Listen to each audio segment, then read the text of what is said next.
Bonjour, je suis Christine qui anime la page Facebook Égale Douleur. Et certains d'entre vous sont au courant de ce qui m'est arrivé à cause de médecins qui ne veulent pas reconnaître la fibromyalgie. Donc je m'explique. Toutes les 6 semaines, j'allais dans un centre psychothérapeutique pour me reposer. Donc je partais une semaine me reposer. Et je faisais de l'art-thérapie si j'en avais envie, surtout de la relaxation que je voulais faire. Et j'ai appris aussi là-bas la sophrologie. Et en tout le mois d'octobre, j'ai été très mal.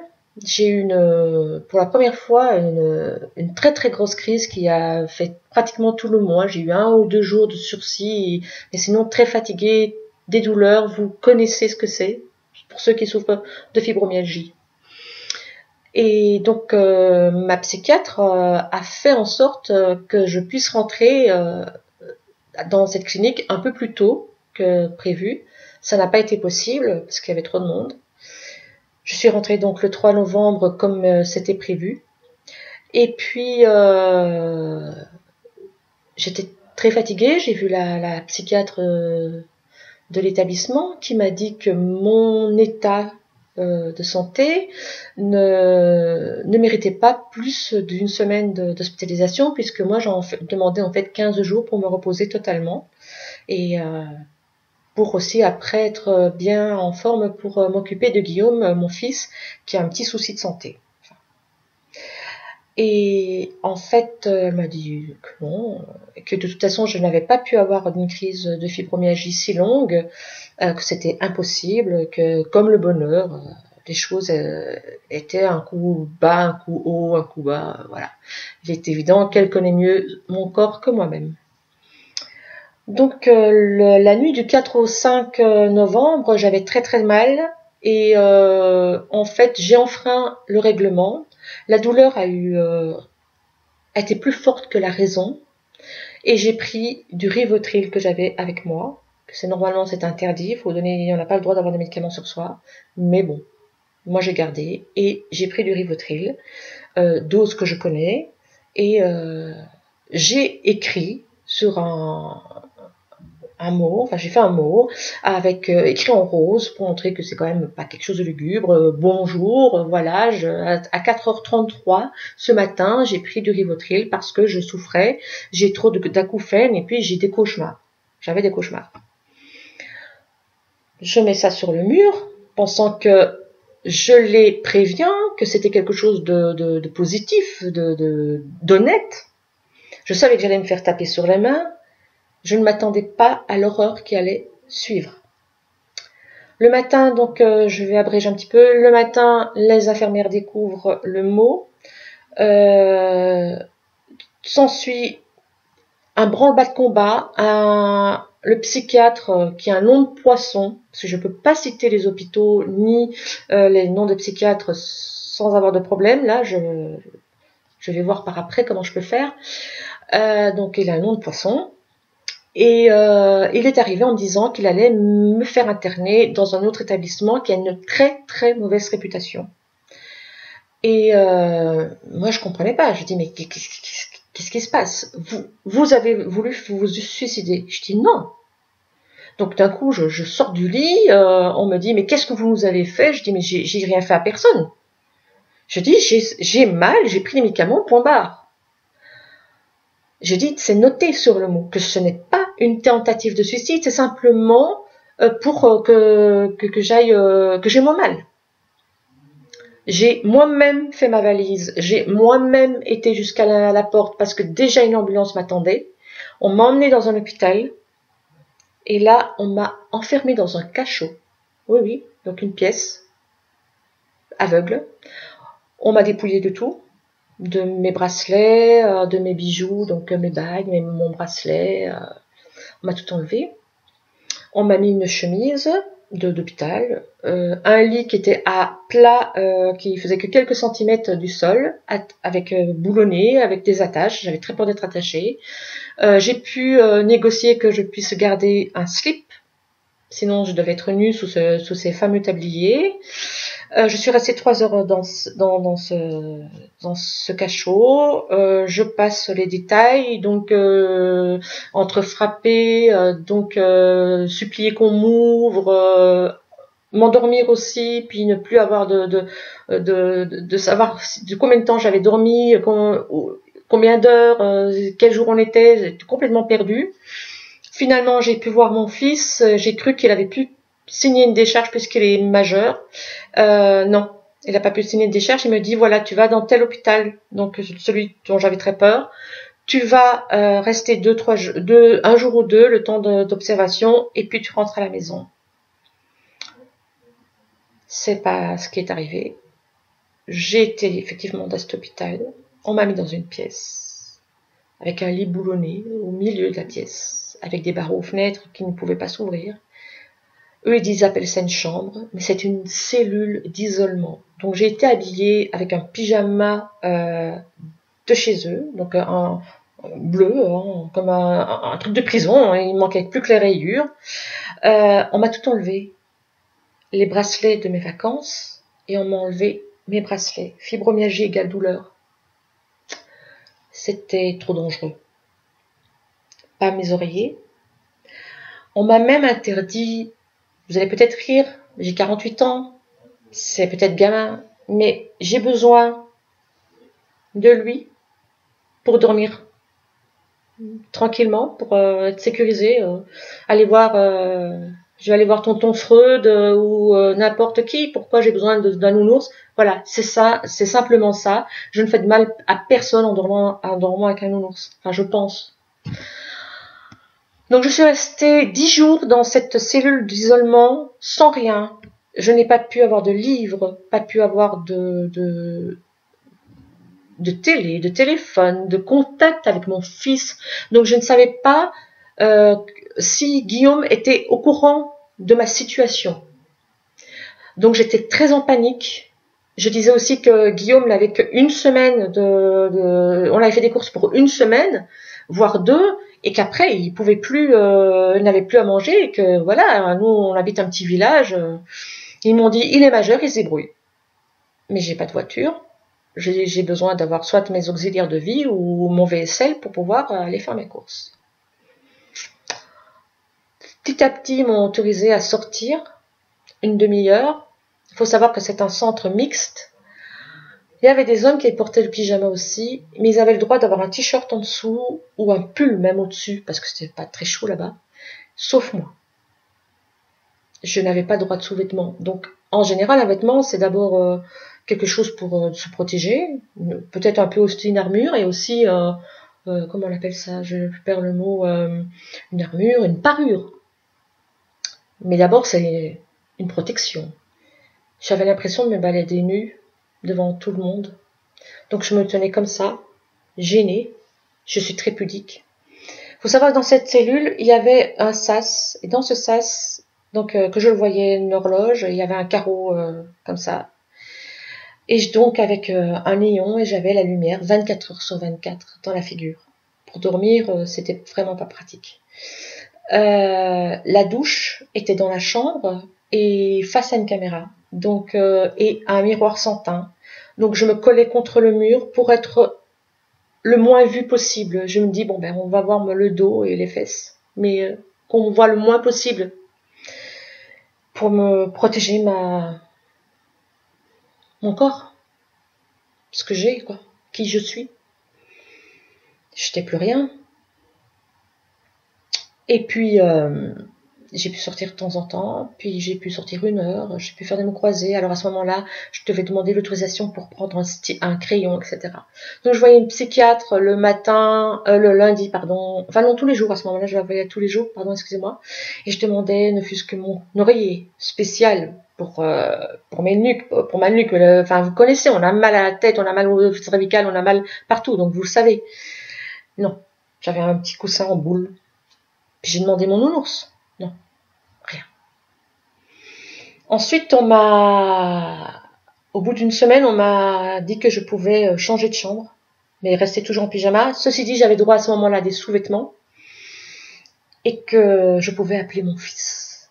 Et là, ça a été un soulagement de pouvoir avoir mon gamin, enfin mon Guillaume de 20 ans. On m'a dit les conversations écoutées, 8 minutes, pas une de plus, et on m'a donné aussi ce que j'avais le droit de dire et pas dire.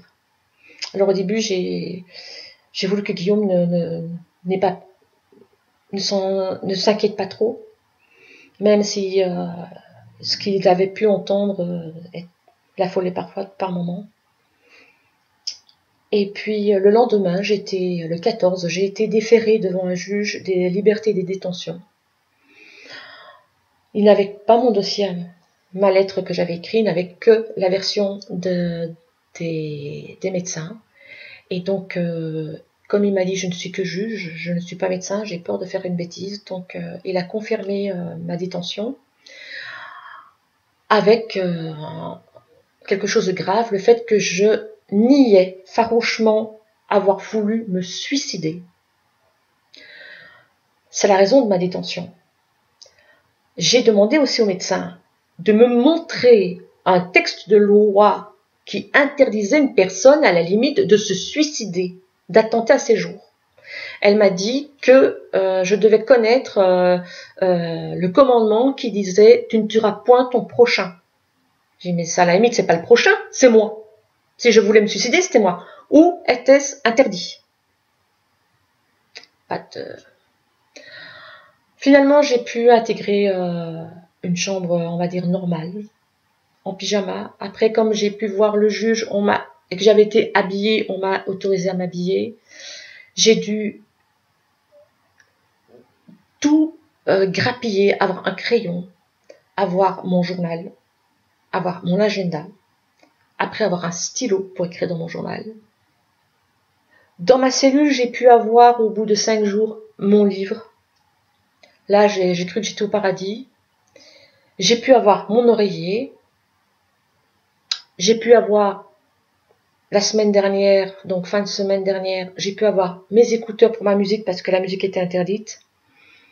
Mais toujours pas mon nounours. Pourquoi? J'ai posé la question. La psychiatre m'a dit, je trouve curieux qu'une femme de votre âge dort avec un nounours. Elle trouvait ça bizarre. Donc je dis, vous trouvez ça bizarre? Elle m'a dit oui. J'ai dit, je peux vous l'expliquer? Elle dit, je veux pas le savoir. Je n'en ai rien à faire. Mais sortez de la chambre parce que je vais voir votre voisine. Je lui ai dit, mais c'est totalement arbitraire ce que vous faites là. Votre décision sont arbitraires. J'ai dû sortir de la chambre. La semaine, 2 jours après, j'ai pu avoir la musique, mais toujours pas de nounours parce que le médecin ne voulait pas. Donc j'ai dit à Guillaume de le reprendre parce que ça ne servait à rien. Je pouvais pas avoir une trousse avec des stylos, je pouvais pas avoir mes bracelets, je pouvais rien avoir. Donc j'ai dit à Guillaume, tu reprends tout. Il a pris une grande partie. J'ai dû grappiller pour avoir des vêtements parce que ça m'était interdit, donc je pouvais pas avoir n'importe quel vêtement. Il y a même une infirmière qui m'a violentée, donc qui a été violente avec moi, à un moment donné, j'ai eu un problème, je fais des crises d'absence, et elle m'a attrapée par le bras, ce bras-là, où je dois me faire opérer l'épaule, et elle m'a lancée sur une chaise, au lieu de me déposer, en me disant, Madame de Gros, essayez de joindre, de viser la chaise, elle m'a dit, visez cette chaise, et elle m'a lancée dessus. Je me suis sentie, excusez-moi du terme, comme une grosse merde. J'étais une merde, j'étais rien, je suis plus rien. J'ai eu une crise mercredi. Et elle m'a dit, mais qu'est-ce que vous faites là? Qu'est-ce qui vous prend? Je dis, mais j'ai mal. Je n'avais pas droit à des médicaments pour la fibromyalgie. On me donnait des antalgiques, très, très, très faible quantité, mais pas le traitement que j'avais. Et on m'a dit, ici, nous sommes dans une structure psychiatrique, pas dans un centre pour fibromyalgie. Donc on soigne le psychique, pas le physique. Je faisais quoi, moi, avec ma fibro? Je portais sur ma chic. Je luttais contre la douleur. Je leur ai dit, mais qu'est-ce que vous croyez vous entendez pas? Vous avez demandé à ma voisine qu'elle entend que je crie la nuit de douleur ou que je pleure.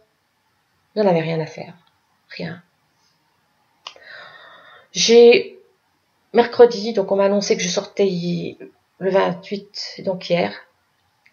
j'étais heureuse et en même temps, j'y croyais plus parce que quand j'étais en cellule, je dis, un prisonnier sait combien de temps pour combien de temps il est condamné, 1 mois, 2 mois, 1 an de prison, n'importe. Moi, je savais pas. Je savais pas. Donc, j'ai mis le doigt sur un problème, notamment qu'un miroir était cassé dans la salle d'eau attenante à la chambre que j'occupais avec une personne, et on m'a dit que si je répétais qu'il y avait ce miroir brisé, on me remettait en cellule d'isolement. J'ai été lâche, j'ai plus rien dit, j'ai acquiescé et j'ai attendu vendredi 2 heures que mon taxi, mon vaisselle, Nathalie, pour ne pas la citer, qui a été géniale, qui a soutenu Guillaume, vienne me chercher, me libérer de là-bas.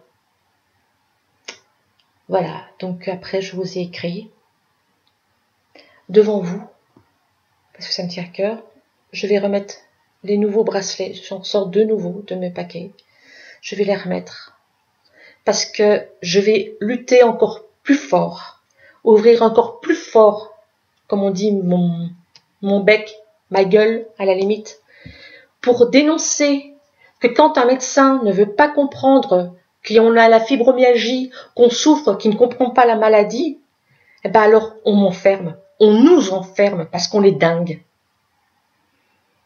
Et ça me donne encore plus d'énergie. Je suis très émue de vous en parler. Je suis choquée de ce qui m'est arrivé. Mais on va y arriver. Peut-être qu'il faut prendre le côté positif de ce qui vient de m'arriver et lutter encore plus fort.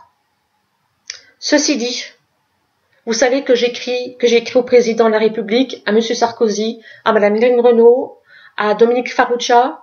J'avais plein d'adresses dans mon cartable parce que je comptais quand même, en étant hospitalisée, de continuer à travailler pour écrire, envoyer les enveloppes. J'ai pris du retard. Mais hier, j'ai relevé mon courrier. J'ai mis où ce truc? Voilà, excusez-moi. J'ai relevé mon courrier, j'ai reçu une lettre. Je sais pas si vous allez la voir. C'est un peu à l'envers, mais si j'essaye de voir. Ici, c'est écrit Lynn Renaud. Elle m'a répondu, donc je vais vous lire ce qu'elle m'écrit. Chère Christine, pardon de répondre aussi tardivement, mais j'étais absente et mon courrier s'est accumulé. Votre lettre m'a beaucoup touchée. Effectivement, je ne connaissais pas la fibromyalgie. Je ne sais comment vous conseiller, cependant je vous suggère d'écrire au Téléthon. Ils sont spécialistes des maladies orphelines, c'est le but de leur association. Eux sauront comment vous aider, vous conseiller. Je suis désolée de ne pouvoir faire mieux. Je suis tellement engagée dans le site d'action qu'il m'est impossible de me battre sur d'autres fronts. Courage, battez-vous, c'est important. Je vous embrasse très amicalement, Lynn Renaud.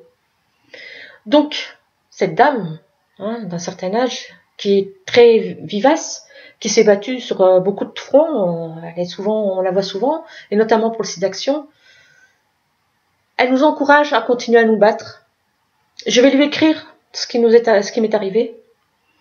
Et ce qui m'effraie, c'est que peut-être d'autres personnes, d'autres fibromyalgiques ou peut-être d'autres personnes qui ont une maladie orpheline, on les met dans des centres, on les enferme. C'est en France que c'est arrivé. Vous vous rendez compte, en France, on traite des gens de cette manière, comme on en traitait au Moyen-Âge. C'est inadmissible. Il faut que je remonte la pente. Je vous avoue que c'est pas facile, mais je le ferai. Et je vous remercie 1000 fois, 1000 fois, 1000 fois de ce que vous avez fait pour Guillaume et des messages d'encouragement que vous avez écrits pour moi. Alors, je vais continuer. On va continuer la page fibromyalgie égale douleur. Ce sera un peu difficile au tout début, je dois l'avouer, mais on continue. Et on s'acharne. Et on réussira. Je vous dis à bientôt sur la page fibromyalgie égale douleur. Merci.